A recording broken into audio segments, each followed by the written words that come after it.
Retro Nerds, welcome back to another edition of Neon Trash. Today I'm kicking it with Johnny Rocket. We are at the Belden Village Mall up in, is it Canton, Ohio? North Canton. That's right. And we're going to be checking out the mall, doing the cool mall experience, but we're also going to be checking out a store called Retroaholics. Get us some video games and some collectibles, because that's what we do, right? Yeah, man, I'm excited to see what this place has. I've never been there, so let's go. Yeah, it's been a hot minute, so stick with us.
Done doing the whole mall experience here at Belden Village Mall, Canton, Ohio. And I gotta say, I had a pretty good time. Some of these shops were definitely badass. I mean, the claw machine store? That claw machine store was a little slice of Japan right there. It really was. So much to look at. It was very cool. Oh yeah, definitely. But, yeah. I'm sorry? So you know, we can't record it. We can't record it? Well, we just got kicked out for filming in Belden Village Mall because apparently it's private property. But we can film right outside here. Yeah, so. Really dumb. Talk about a wet blanket of a scenario. Like, that kind of killed the buzz. In a corner away from everyone, making sure we weren't filming anybody else. Right. Like, you know. Had we known that from the get-go, that you're not allowed to film in this mall, we would have no video. So pretty much what you have seen, we did illegally. With that being said, the whole main reason we came up here was to check out the shop Retroaholics, which we did. And I thought the store was, pretty cool. I mean, they had some games that I wanted, and I ended up buying, a title that I needed for my collection. But I think we could voice a few gripes about the shop a little bit too, Yeah. I mean, I for some reason I thought it was like a standalone or on the outside of the mall. I didn't realize it was a store inside, so it was way smaller than I was expecting. Yeah. But even though it was so small, it really didn't seem like they really had a whole lot. Like, you would think, like, you've got limited space, like you would be packed like floor to ceiling, wall to wall with stuff.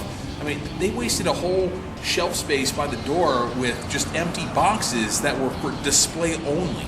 Yeah, that was really odd. And naturally speaking, with vintage video games, the prices for some of these titles through the roof. There was a couple of titles that I thought were priced reasonably. There were a few. I saw a couple of gems in there that actually were decently priced. So I mean, it's definitely worth coming checking out. I think I saw a copy of ActRaiser for SNES in there. They had like 35 on it, which is actually pretty decent. Yeah. So there are a few hidden gems in there.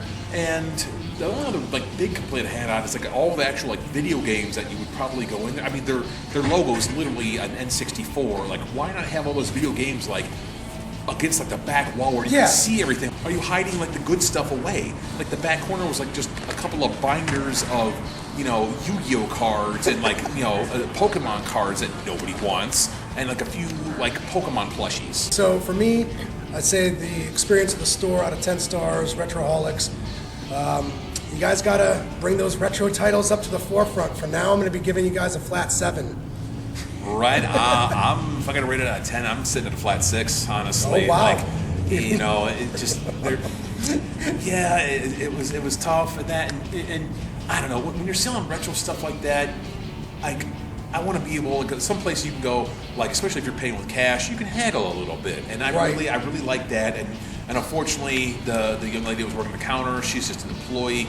Owner's not there. She can't do it, and you know, I don't blame her at all. You know, I wouldn't if I were her. You know, she's got to, you know, do what she's been told to do. But you know, it's tough. Like when you're trading in secondhand stuff like that, you know, you should, I don't know, you should at least be able to haggle a little bit of wiggle room there. You know, I mean, maybe that's just my own personal thing. I hope we've been informative, guys. Until the next time, tune in to Neon Trash.